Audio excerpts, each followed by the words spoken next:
Olá, pessoal. Bom dia então a todos aí. Só, primeiro aí, estão me ouvindo bem aí?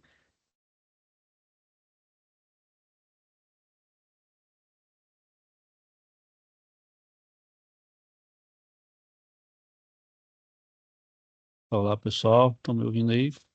Tem alguém aí?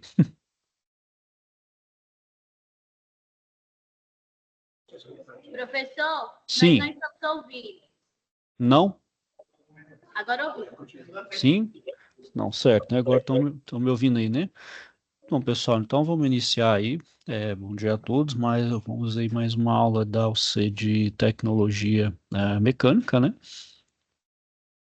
Hoje aí, pessoal, nós vamos falar sobre o processamento de polímeros, né? Como é aí a parte da tecnologia aplicada, né, a polímeros, que são os plásticos, né? A gente fala, plástico é um nome, vamos dizer assim, mais informal, né? E polímero é um nome mais técnico, né? Bom, então, antes de iniciar a aula, eu quero passar um vídeo da indústria e logo em seguida a gente inicia a aula.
That's the end of today's feature.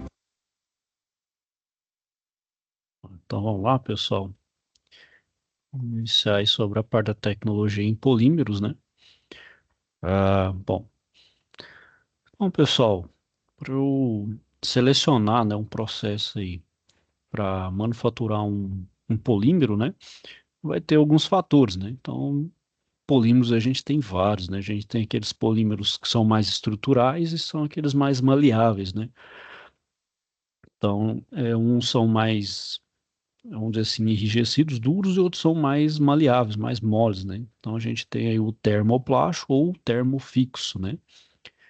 Outra coisa a se levar em consideração é a estabilidade atmosférica do material que está sendo conformado, né? Então, a questão da pressão, né?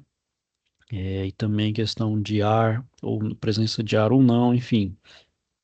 Outro fator, e a geometria e o tamanho do produto, né? Então a gente vê aí geometrias relativamente simples, né? Com chapas mesmo de plástico, até produtos mais com uma geometria mais complexa. Por exemplo, vou pegar aqui para vocês verem, por exemplo, uma garrafa de água aqui, né? Um óculos, uma armação de um óculos tem plástico, né? Dependendo da aplicação aí da geometria e o tamanho do produto, né? E então, pessoal, vocês viram também na aula passada que vocês vão ver que vai ter semelhanças entre algum desses processos, né? De polímeros, né? Com os que são utilizados também na fabricação, tanto de metal quanto de cerâmicas, né? Bom, então, para pegar ali, né? Conformar um plástico, né? Num formato final ali que eu desejo. Eu preciso então de uma temperatura elevada e de aplicação de pressão, né? E pressão ali mais, vamos dizer assim, pontual em cima de um molde, né? Então, se eu considerar os polímeros termoplásticos, né? Então, essa fabricação vai depender da temperatura na qual eles vão amolecer, né? Ou seja, qual a temperatura ali que eles ficam mais maleáveis, né? Que são conformados acima, então, de sua temperatura de transição vítrea, né? Quem já colocou ali um plástico no fogo ali, né, vai chegar um momento que ele dá uma amolecida, fica parecendo espécie de uma borracha, e depois ele passa para um outro processo ali que ele, transição Vita, ele fica totalmente já endurecido, né, e fica meio que já sem cor ali, até já quase carbonizando, né, então ele já fica totalmente endurecido. Então é isso chamado de transição Vita. Então ele fica como se fosse quase que um vidro mesmo, bem duro, bem enrijecido. E que pode chegar até a temperatura superior à temperatura de fusão do material, né? Então, a estrutura dos materiais poliméricos, né, também depende, né, a microestrutura, né, talvez um material ali do ponto de vista de microestrutura, ele é complexo, né, também influencia nesse processamento. Então, se eles são amorfos ou semicristalinos, né, pois a contração de polímeros semicristalinos tende a ser maior do que a de polímeros amorfos, então isso deve ser levado em consideração, né, durante o resfriamento do plástico no molde. Então, é a questão do tempo de resfriamento, né, para ele conformar ali conforme o molde, né. Bom, então, pessoal, para manter essa conformação ali no molde, eu preciso manter uma aplicação de pressão, né, durante o resfriamento do produto, para reter a forma, então, para ele não contrair, para ele não se deformar, né. Então, e isso então vai depender de qual polímero que eu tô lidando, né? Qual polímero, qual temperatura, qual tempo. Então, isso vai variar bastante de um polímero para o outro, né? Bom, então a vantagem significativa que a gente tem dos polímeros termoplásticos, eles podem ser reciclados, né? Então, elas podem ser reprocessadas em novas formas, né? Então, alguns polímeros conseguem ser reciclados, outros não, infelizmente. Bom, então boa parte dos polímeros a gente consegue reciclar eles, né? Então esses materiais, então, eles não vão ter o mesmo benefício que os materiais, por exemplo, reciclados em termos de obtenção de propriedade. Aí já é uma desvantagem. Eles são reciclados, porém, na questão aí de propriedades mecânicas aí, né, eu não vou ter o mesmo rendimento do que chamado material novo, né? Aquele material chama virgem, né, que é feito do zero, né? Porque questão aí temperatura, né? Então, a gente sabe que os plásticos ali ao longo do tempo, né? Por exemplo, toma sol, eles ficam opacos, ficam mais duros, né?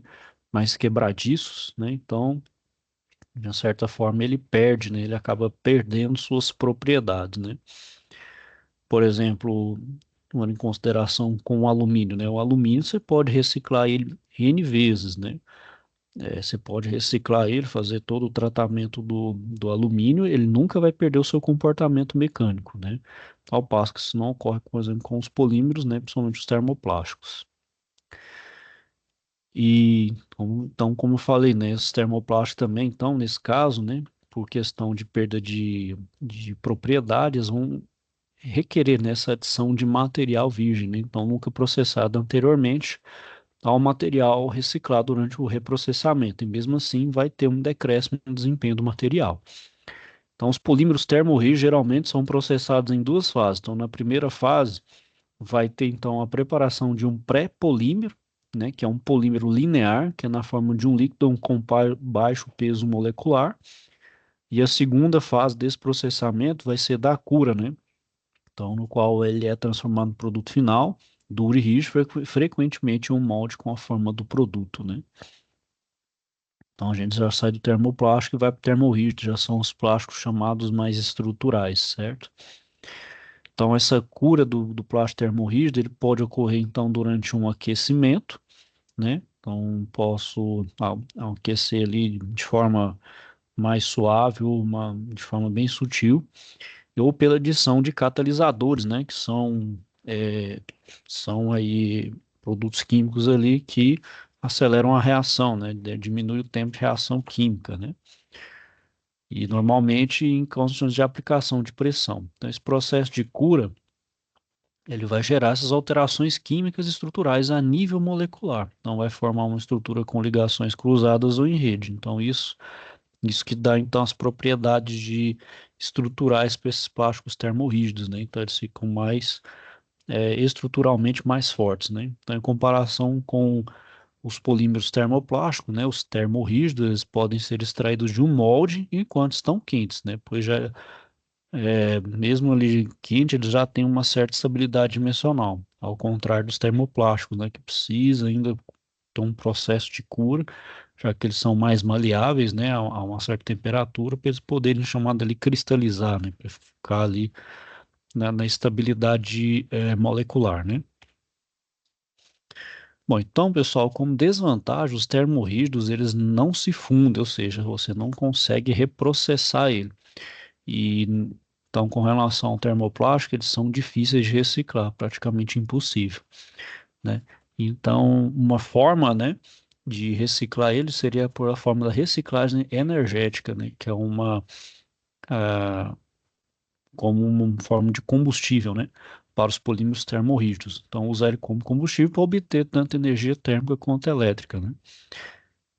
Então, eles podem ser usados em temperaturas mais elevadas do que os termoplásticos, ou seja, eles aguentam uma temperatura maior, por eles serem menos reativos quimicamente, né? Então, por isso que eles são meio que usados de forma estrutural, né? Bom, então, os principais processos de produção, né, pessoal, independente do plástico que eu estou mexendo, que estou lidando, são a extrusão e a moldagem por injeção. E além deles, eu vou ter a rotomoldagem, a termoformagem e outros processos que a gente vai discutir na sequência, e destacando que boa parte deles pode ser utilizados na confecção de materiais compostos, especificamente na fabricação de compostos de matriz polimérica, né? Bom, então na extrusão de polímeros, a matéria-prima na forma de grânulos, né? Então, são grãos ali, quem já viu os plásticos mesmo, antes de serem fundidos ali, são pequenos partículazinhas ali em formato de pó, grãos ou até pó. Então, ele vai ser alimentado por um funil, e esse funil vai para um barril. Esse barril aqui, ele é aquecido, né? Então vão ter resistências elétricas aqui que vai aquecer. E esse parafuso ali, né, tem um eixo em forma de parafuso que ele vai empurrar esse plástico até nessa forma aqui. Então ele é forçado nessa matriz com o perfil desejado, que vai se resfriar e vai ser no meu perfil aqui, né, que eu forjei esse polímero.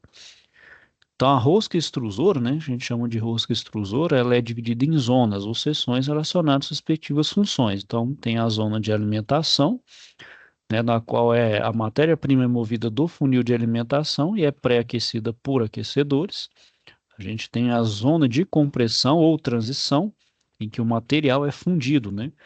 Então, o ar aprisionado entre os pós ou grãos é extraído do fundido, o material é comprimido, né? Então, não tem como, né? Vamos dizer assim, sempre vai ter um pouco ali de oxigênio, de ar ali, né? De ar atmosférico, que acaba entrando por, chama de contrabando ali. Então, eu preciso, de certa forma, eliminar esse ar para que ele não fique dentro da minha estrutura, né? Dentro do meu plástico ali. E a zona de medição, né, ou de dosificação, é na qual o material fundido ele é homogeneizado para que passe então pela abertura da matriz, né? Então a extrusão ela provoca o alinhamento das moléculas dos materiais poliméricos, porém apresenta uma tendência de aprisionamento de gás em função da entrada de ar, né? Como falei aí, com os grânulos ou pós de matéria-prima, na região de transformação e também no deslocamento durante o processo. E a maior parte das extrusoras, ela tem apenas uma rosca extrusora, mas também tem extrusoras com duas ou mais roscas que as tornam, então, capazes de produzir fibras ou tubos coaxiais e chapas de multicomponentes. E também é possível, pessoal, produzir revestimentos plásticos em fio de metal, né, por processo de extrusão usando uma matriz deslocada, né, que, por exemplo, nos fios que a gente, nas fiações aí de cobre, né, pessoal, em volta dele ali tem um revestimento de polímero, né? Então você faz uma extrusão ali que coloca certinho, né? Como se fosse encapando mesmo ali o cobre, né?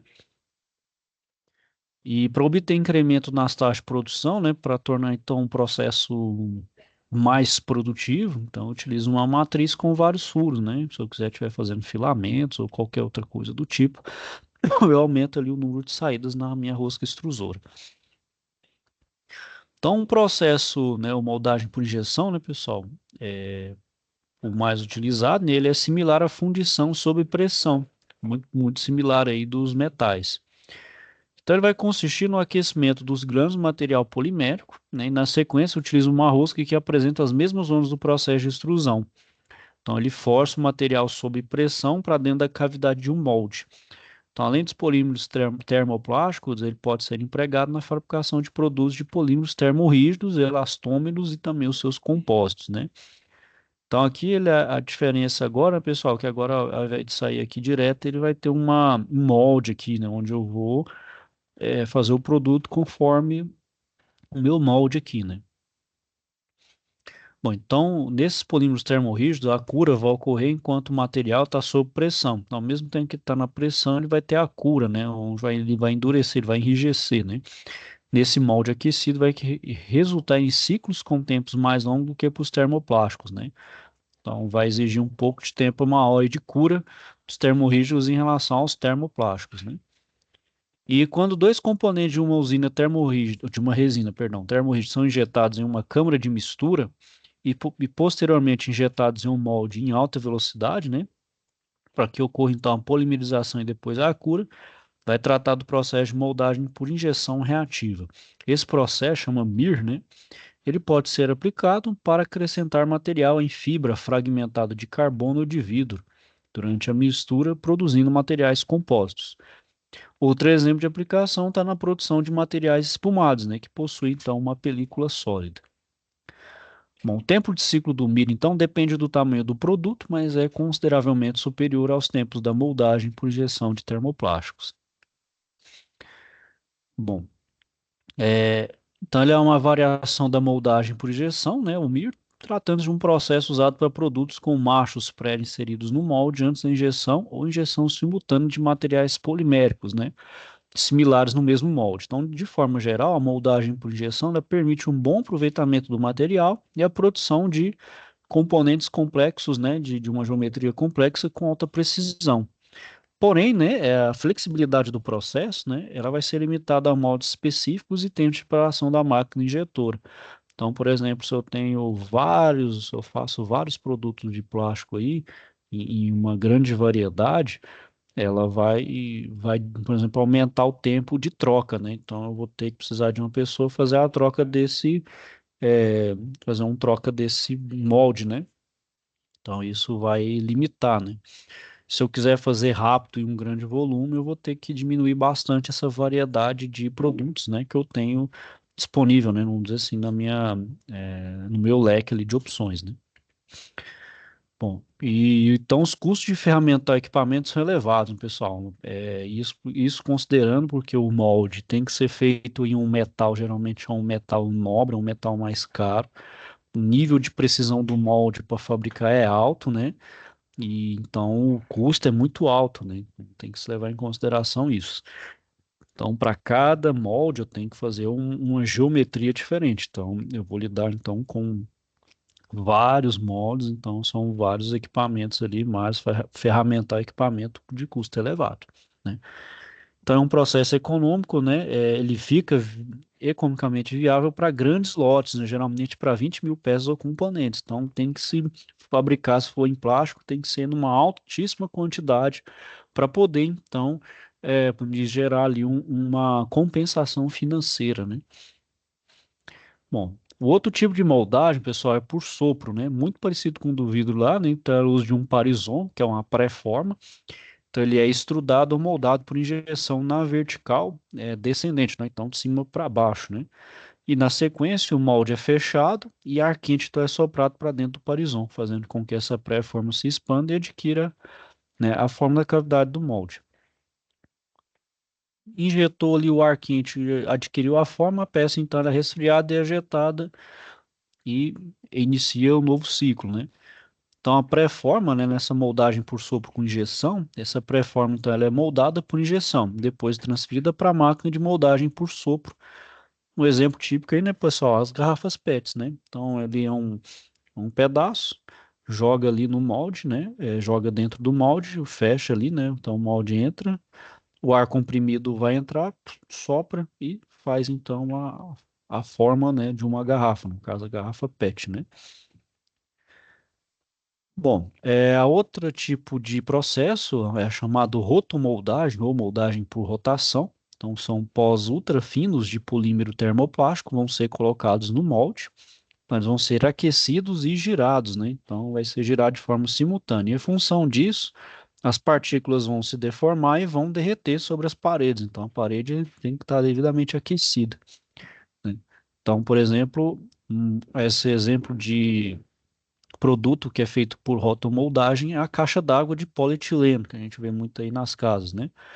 E até fluoropolímeros, né, raros também podem ser utilizados, né, como matéria-prima para a fabricação de produtos por esse processo, né? Bom, nesse tipo de processo, né, ele não exige aplicação de pressão, né, ou força centrífuga, apesar do movimento de rotação. Então, você não vai ter nenhuma força, é apenas a gravidade que vai promover esse recobrimento uniforme, né? Então, você não vai ter nenhum tipo de força externa, então, apenas a força da gravidade mesmo. Então, esse giro do molde, além da força da gravidade, o próprio giro, né, o próprio movimento ali, vai auxiliar na cura, né, no resfriamento do componente em produção. E também o meu molde, ele pode ter um resfriamento por ar, vapor ou até água, né? Bom, o outro processo que a gente tem no polímero, pessoal, é a termoformagem, né? Então, ele vai consistir no amolecimento de uma chapa de polímero termoplástico, né? Por elementos aquecedores e puxada a vácuo contra a superfície de um molde frio, além de moldar, auxilia no resfriamento do material para que seja extraído. Então, é possível melhorar a resistência mecânica por meio de introdução de material reforçado com fibras, né? Então, as aplicações vão incluir recipientes, embalagens de alimentos, armários, gabinetes elétricos e outros itens com formas abertas de espessura constante, né? Então, esse tipo de processo deixa o plástico mais resistente, né? Então, para aplicações, por exemplo, em certos quadros elétricos ali, pode ser feito de plástico, mas tem que ser um plástico, obviamente, que não seja inflamável, né? Que não pegue fogo com facilidade, né? Então, esse aí é um belo exemplo, né? Bom, esse processo aí, pessoal, já é para material polimérico com compósito, para obter compósito de matriz polimérica, é a pultrusão, né? Então, ela é semelhante à extrusão, só que agora ela é para obter os compostos de matriz polimérica. Então, ele vai ser um processo contínuo em que longos filamentos de mantas de fibra reforçada, que vão ser provenientes das bobinas, vão ser imersos em um banho de resina colante e puxados em uma matriz de conformação aquecida, né, onde vai ter a cura da resina. Então, eu vou ter a parte da matriz, né, de polímero e também a resina. Então, isso eu faço material de compósito, né, onde tem uma resina junto com a fibra, né. Então, as fibras utilizadas são as fibras de vidro, né, que é a mais comum. Ela pode ser de carbono ou de aramida na forma de bobina, manta ou tecido. A resina que é mais empregada é de poliéster, também pode ter outros materiais, como epóxi ou acrílico, né, pode ser usados. E no caso, por exemplo, o uso de fibras de vidro, né, que se utiliza por questão de substituição até de alguns metais aí de estruturais pela questão de relação de peso, né? Então, por exemplo, muitos casos aí de corrida são fibra de vidro, né? Até quem já ouviu falar naquele no Jeepzinho lá, o Troller, né? O Troller é todo o chassi dele ali é feito o chassizinho dele ali é feito de fibra de vidro, né? Então, pela relação do peso ali ser além do ponto de vista viável mais barato, né? Do que for feito de metal é a questão do peso, né? Reduz bastante. Ok, pessoal? Alguém tem alguma dúvida aí, questionamentos?